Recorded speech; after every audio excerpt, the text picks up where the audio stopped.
মেরে পাশে সবুজ বাতি আর তো জ্বলে না, এখন রাত্রি জুইরা কেউ তো আর মায়া লাগায় না, কারো হাসি মুখের ছবি দেখা ঘুমার ভাঙে না,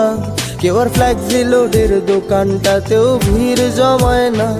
এখন তারার মতো জলে নেবে কষ্টগুলারে, আমি গিটারের সুর সাথে লইয়া ভালোই আছি রে, রোজ রাইতে আমায় জোনাক পোকা কানে কানে কয়, তুই দেখাল রে ত্রিভুবনে কেউ তো কারো নয়, ও মাইয়া রে তুই অপরাধী রে, আমার যত্নে গড়া ভালোবাসা দে ফিরাইয়া দে, আমার অনুভূতির সাথে খেলার অধিকার দিল কে, মাইয়া তুই বড় অপরাধী। আমি তোমার সাথে কিছু কথা আছে। কি বললো বলো? দেখো আমি অর্ণবকে খুব ভালোবাসতাম, আমার সাথে ফ্ল্যাট